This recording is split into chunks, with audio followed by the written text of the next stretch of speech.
Bonjour à tous, je suis nouveau là pour vous faire un petit tuto parce que comme vous le savez, les clients deviennent vraiment impatients de nous revoir. Bien sûr, on n'est pas disponible, donc moi ce que je vais faire, je vais essayer encore une fois de vous aider. Alors, le problème c'est que le balai, je vous ai montré la brosse, mais le problème c'est que j'ai plus rien après, donc malheureusement je suis obligée de vous montrer autre chose. Et comme sur moi je ne peux pas couper les cheveux, en fait je me suis dessinée. Donc voilà, j'ai dessiné Isabelle. Et donc, du coup, je vais vous montrer comment couper une frange. Donc, alors, la frange, vous prenez votre pelle, votre ciseau. Vous vous mettez comme si vous faites comme ça. Donc, vous prenez vos mèches, comme ça, vous les prenez. Vous prenez bien vos mèches entre les mains. Vous soulevez vos mèches. Vous faites attention de toujours laisser un petit peu de marge parce qu'il y a les épis, sinon vous allez avoir une frange qui va se retrouver là. Et ce que vous faites, soit vous faites une frange droite si vous voulez une frange droite, ou sinon vous piquez comme ça dans vos doigts. Enfin non, vous ne piquez pas dans les doigts, vous piquez dans les cheveux pour éviter de vous couper dans les doigts. Et après, vous lâchez et vous verrez, vous aurez une belle petite frange. Vous me reconnaissez? C'est moi. Donc voilà. Donc ça, c'est le système de la frange. Faites très attention à vos épis, c'est tout ce que je peux dire. Donc, après, autre chose. Le deuxième problème qu'on a rencontré, c'est les cheveux blancs. Alors oui, effectivement, les cheveux blancs, c'est un souci. Donc effectivement, souvent on a des petites repousses, 2 mois, c'est sûr que ça commence à pousser fort.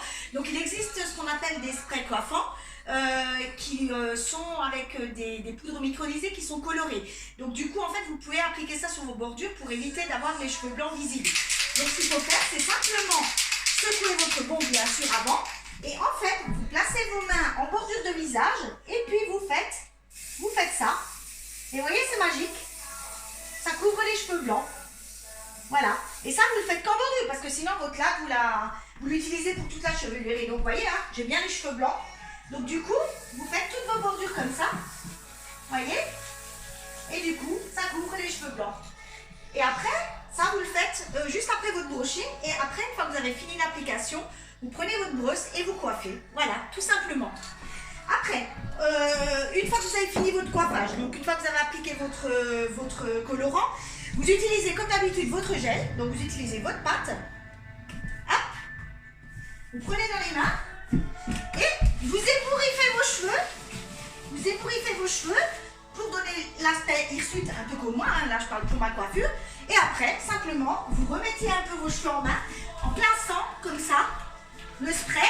Ce que vous pouvez faire, c'est mettre un peu de spray dans les mains et vous faites comme ça et vous lissez vos cheveux en bordure de visage. Comme ça, ça vous donne, comme chez moi, l'effet mèche à mèche. Donc ça, c'est pour la coiffure. Alors, ce que je peux vous montrer aussi, c'est l'épilation des sourcils. Alors bien sûr, Virginie n'est pas là pour m'aider. Donc ce que je vais faire, je vais vous montrer comment on peut faire une épilation des sourcils tout seul. Donc vous regardez, elle ne va pas aimer Virginie, mais c'est pas grave.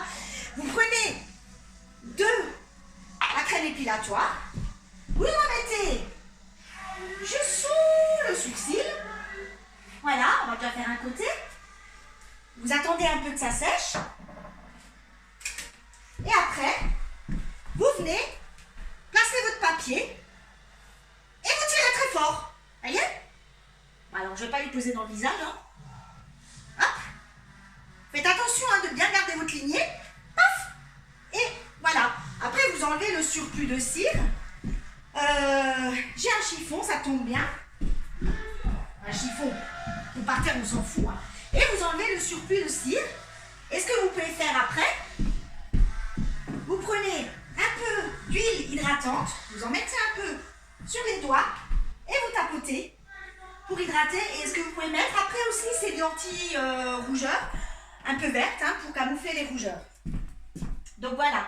Après, j'ai oublié de vous dire, si vous avez envie de faire un peu des fantaisies dans vos cheveux, parce que voilà, c'est vrai que c'est un peu morose, ce que vous pouvez faire, il existe ce qu'on appelle des mascaras de couleur, et vous pouvez vous amuser, donc avec vos mascaras, de prendre vos mascaras et venir faire des petites touches, des petites mèches comme ça, dans vos cheveux. Tout simple. Vous laissez sécher, ça part au lavage, c'est ça qui est génial. Et après, ça dépend de la couleur que vous voulez. Voyez? Donc moi qui aime bien les couleurs vives, hop, j'utilise les couleurs vives. Et du coup, ça donne un peu de fantaisie. Et on a l'impression tout de suite qu'on sort de chez le coiffeur.